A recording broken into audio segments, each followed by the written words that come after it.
इस पर सवाल उठाए हैं। इंडी अलायंस की एकता पर मुझे संदेह है, ये पी चिदंबरम का बयान सामने आया है। इंडी अलायंस का भविष्य उज्जवल नहीं है। कोई भी पार्टी बीजेपी जितनी संगठित नहीं है। तो इंडी अलायंस की एकता पर सवाल उठाया है पी चिदंबरम ने और कहा है कि इंडी अलायंस का जो भविष्य है वो उज्जवल नहीं है। तो एक बड़ा बयान इसे मान सकते हैं कि इंडी अलायंस पर ये सवाल लगातार उठ रहे हैं और पी चिदंबरम ने ही इस पर सवाल उठाए हैं और कहा है कि इंडी अलायंस का भविष्य उन्हें उज्जवल नजर नहीं आता। कोई भी पार्टी बीजेपी जितनी संगठित नहीं है। तो बयान आपको सुनाते हैं पहले। Future is not so bright as Mr. Mrityunjay Singh Yadav said. He seemed to feel that the India alliance is still intact. I'm not sure.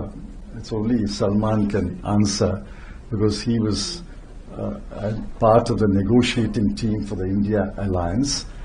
If the India alliance is totally intact, I'm very, very happy.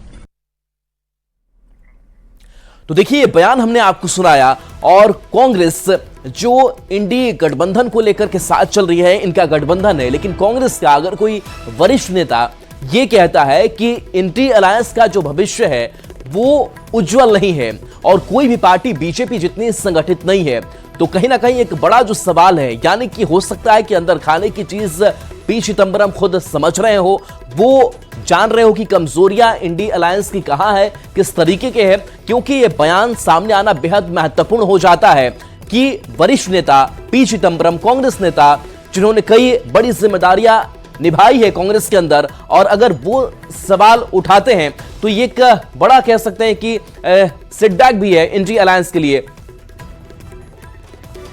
Arvind Nishad JDU प्रवक्ता हमारे साथ जुड़े हुए हैं। अरविंद जी, जिस तरीके से वरिष्ठ नेता है कांग्रेस के पी चिदंबरम और वही कह रहे हैं कि जो इंडी अलायंस की एकता है उस पर मुझे संदेह है, उसका भविष्य उज्जवल नहीं है, इस बयान को किस तरीके से देखा जाए? क्या वाकई टूटा हुआ है, बिखरा हुआ है अलायंस? बिल्कुल बिल्कुल। जिस प्रकार से इंडी गठबंधन में चाहे बिहार में हो या नेशनली सिर्फ फुटबॉल की स्थिति बनी हुई है और कोई उसका रूपरेखा, कोई रोड मैप दिखाई नहीं पड़ता है। सिर्फ सत्ता की कुर्सी कैसे प्राप्त करे इसके जुगात में लगे रहते हैं इंडी गठबंधन के नेता। और ज्यादातर इंडी गठबंधन में भाई भतीजा परिवारवाद के लोगों में प्रतिस्पर्धा है और वैसे ही पार्टी का नेतृत्वकर्ता वहां पर इकट्ठे हैं।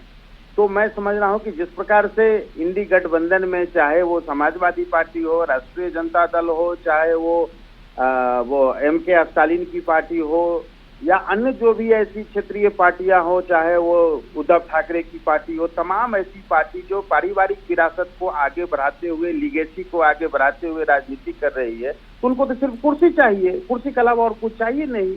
परिवार की भलाई चाहिए, जनता से तो कोई लेना देना है नहीं। तो ऐसे दल पर बिल्कुल सही सटीक टिप्पणी किया है आदरणीय पी चिदंबरम साहब ने। और पी चिदंबरम साहब देश के वरिष्ठतम नेताओं में से एक हैं। उन्होंने जो देखा, समझा, पाया, ऑब्जर्वेशन किया, उसके आधार पर उन्होंने। अरविंद जी, चूंकि आप क्षेत्रीय पार्टियों की बात कर रहे हैं जो इंडी अलायंस का हिस्सा है, खास करके अगर बिहार पर आते हैं तो बिहार में इस बार चुनाव भी है और इस बार भी यही जो कह सकते हैं कि उठापटा के वो गठबंधन में देखने को मिल रही है। क्या ये माना जाए कि इस बयान का जो असर है वो अब बिहार में भी इसका इफेक्ट दिखेगा? देखिए, बिहार की जनता वैसे भी भली भांति जानती है कि बिहार में कौन हमारे लिए बेहतर कर रहा है और बिहार की जनता के लिए कौन काम करता है।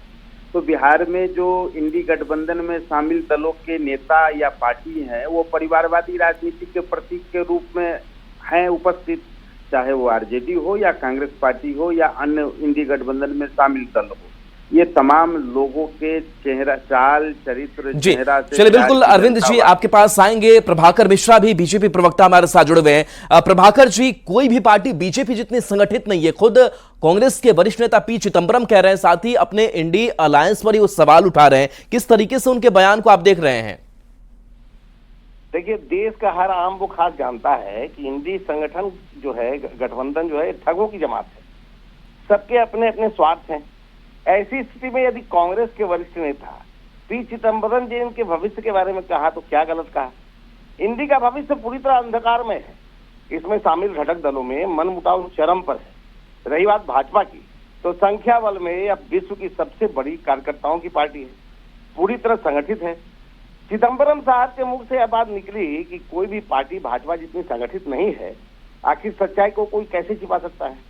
महागठबंधन में शामिल घटक दलों के नेताओं की आंख अब खुल जानी चाहिए। महागठबंधन संतरे की फांक की तरह अलग अलग है और चिदम्बरम साहब को उसका भविष्य दिख रहा है। आपकी पार्टी की तारीफ पर तारीफ किए जा रहे हैं। सीज फायर भी जब किया गया था और प्रधानमंत्री नरेंद्र मोदी के समर्थन में उतर रहा है। क्या लग रहा है कि कुछ मोहभंग हो रहा है कांग्रेस से, या फिर देखिए वो हाँ। सच्चाई का बयान कर रहे हैं, जो सच है उसका बयान कर रहे हैं। जिस तरह से भारत की सेना ने अपने मजबूत नेता को पीछे खड़ा देखकर पाकिस्तान के दांत खट्टे किए, उनको औकात दिखा दिया, उस नेता के पीछे अगर कोई सच्चाई बोल रहा है, भारतीय जनता पार्टी के लिए राष्ट्र प्रथम है और यहाँ न तुष्टीकरण की राजनीति की जाती है और न किसी तरह की राजनीति की जाती है। जो परिवारवादी हैं, भ्रष्टाचारी हैं, वो लोग अपना स्वार्थ केवल सिद्ध करते हैं। चिदम्बरम साहब ने जो सच है वही कहा है। चलिए, मृत्युंजय तिवारी भी हमारे साथ आरजेडी के प्रवक्ता जुड़ गए हैं। मृत्युंजय तिवारी जी, पी चिदम्बरम बड़े नेता, आखिर ऐसे बयान क्यों इंडी अलायंस को लेकर कि इंडी अलायंस का भविष्य उन्हें अंधकार में दिखा दे रहा है, वो उज्जवल नहीं है, इंडी अलायंस की ही एकता पर वो सवाल उठा रहे हैं, क्या वजह है?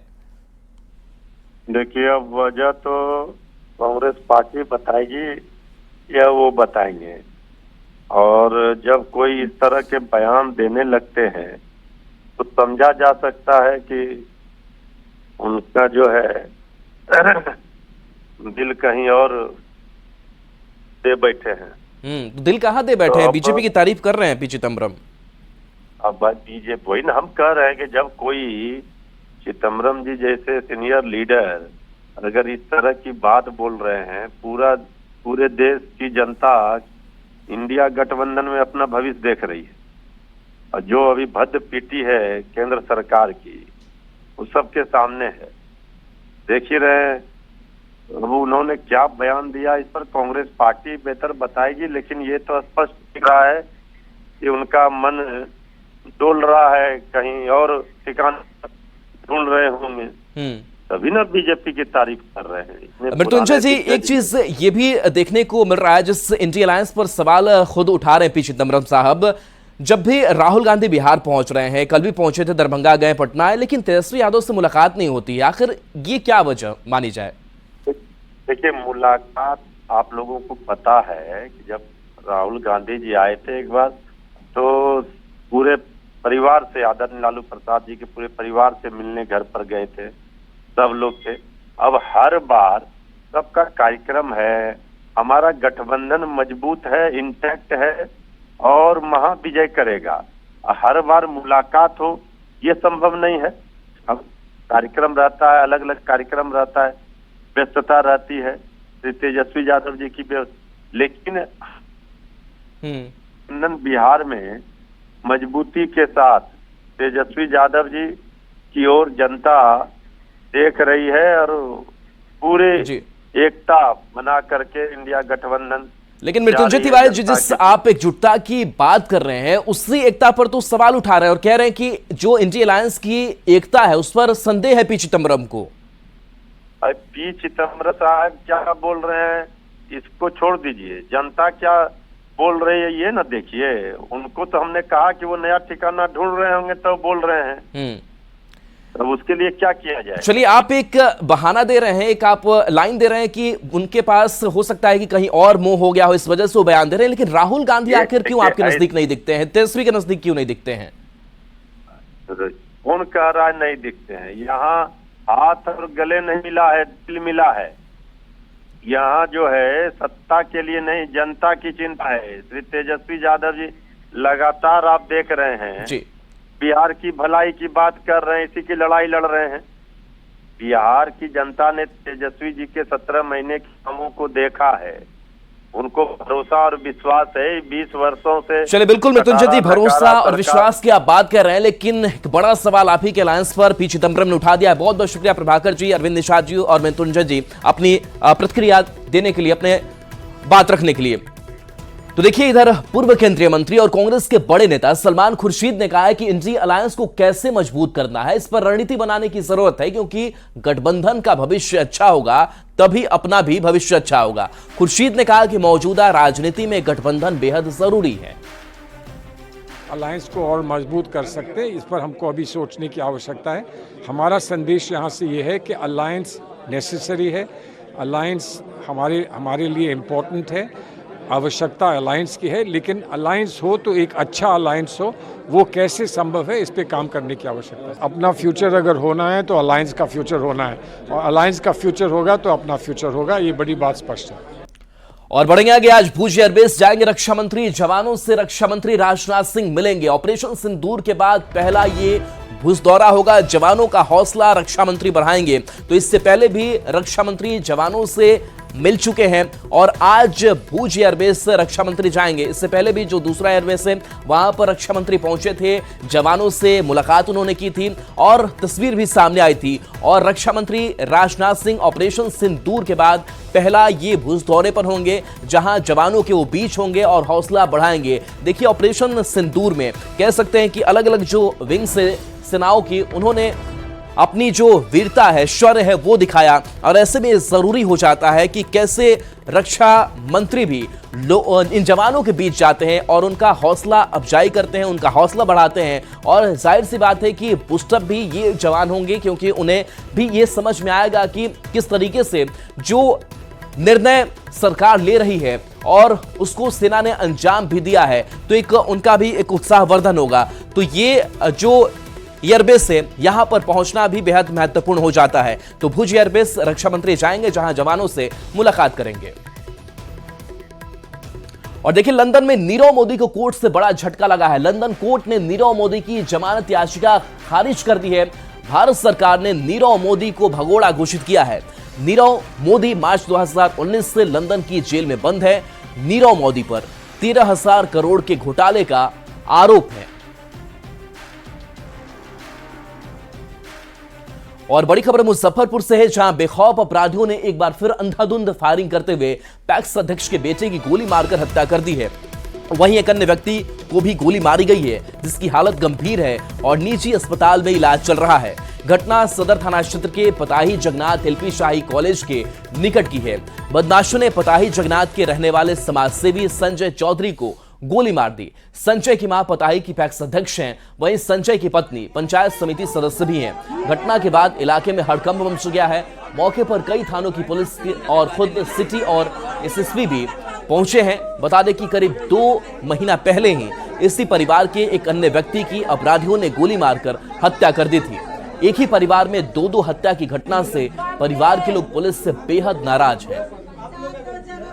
प्रशासन लोग उसका पोस्टमार्टम करा के सब कुछ कराए। चलिए ना, चल रहा है, 1 मिनट रुको ना। आज गोली लगने के बाद प्रशासन को कहते रहा कहीं रोड नहीं खाली चलेगा। अभी आके एक तमाशा देख रहा है। इसके पहले भी इस परिवार से एक व्यक्ति की हत्या हुई थी, जिसमें पुलिस द्वारा कार्रवाई करके 5 लोगों को हिरासत में भेजा गया था। इस मामले में भी हम लोग जो है शीघ्र इस कांड का उद्भेदन कर लेंगे। जो इसमें दोषी हैं उस पर कार्रवाई की जाएगी। तो अब उसी घटना से जुड़ा हुआ है परिवार के लोग से हम लोग अभी बातचीत करेंगे कि उनको क्या इसमें, चूँकि बता रहे हैं लोग कि 3 तारीख को भी फायरिंग हुई थी इनके ऊपर। तो अपराधियों की संख्या कुछ पता चली नहीं, अभी हम लोग तो अभी प्रिलिमिनरी होगा। हम लोग अभी जा रहे हैं, पीओ पर भी जा रहे हैं। और बड़ी खबर राजधानी पटना से आ रही, जहां 27 साल की एक महिला की हत्या करने के बाद उसे जलाने की कोशिश की गई है। घटना एसकेपुरी थाना क्षेत्र के आनंदपुर इलाके की है। जानकारी के अनुसार मुजफ्फरपुर के रहने वाली संजना की गला रेतकर हत्या की गई है और घर में रखे गैस सिलेंडर से उसे जलाने की भी कोशिश की गई। सीसीटीवी कैमरे में एक संदिग्ध की तस्वीर भी सामने आई है, जिसकी छानबीन में पुलिस जुटी हुई है।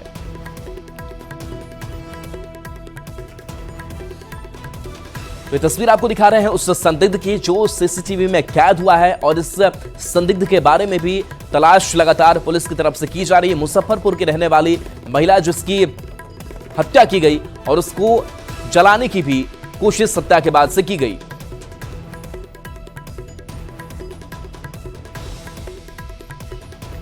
और पटना से बड़ी खबर, जहां पटना एयरपोर्ट पर 2 कारतूस मिले हैं। यात्री मोहम्मद राशिद के बैग से ये कारतूस मिले हैं। हैदराबाद के रास्ते मस्कट यात्री जा रहा था।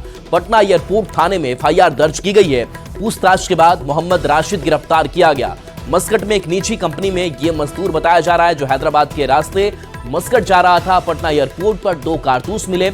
यात्री मोहम्मद राशिद के बैग से ये कारतूस मिले। हैदराबाद के रास्ते मस्कट जा रहा था। पटना एयरपोर्ट थाने में एफआईआर दर्ज की गई है। राशिद की गिरफ्तारी हो चुकी है। और पटना से एक और बड़ी खबर है, जहां 50 होटलों और रेस्टोरेंट पर गाज गिर सकती है। पार्किंग की व्यवस्था नहीं होने से कार्रवाई की तलवार इनके ऊपर लटकी हुई है। ट्रैफिक पुलिस और नगर निगम लाइसेंस रद्द कर सकता है। जल्द ही निगम के साथ बैठक में सूची सौंप दी जाएगी। कार्रवाई की तैयारी में प्रशासन जुटा हुआ है, तो पार्किंग व्यवस्था को लेकर के ये कार्रवाई तय मानी जा रही है। नगर निगम इन होटल, इन रेस्टोरेंट के जो लाइसेंस है वो रद्द कर सकता है। कार्रवाई की तैयारी में प्रशासन जुटा हुआ है। जल्द ही निगम के साथ बैठक में सूची सौंप दी जाएगी और कार्रवाई की तैयारी में प्रशासन जुटा हुआ है। पटना से बड़ी खबर, जहां बिहार में महिलाओं के लिए पिंक बस आज से शुरू हो रही है और इस सेवा की शुरुआत मुख्यमंत्री नीतीश कुमार करेंगे। महिलाओं को सुरक्षित परिवहन की सुविधा मिलेगी। 20 पिंक बसों की एक साथ शुरुआत होगी। पटना, भागलपुर, मुजफ्फरपुर, दरभंगा और पूर्णिया में ये शुरुआत होगी। बसों में GPS tracking, panic button, CCTV camera, first aid box की सुविधा भी उपलब्ध होगी।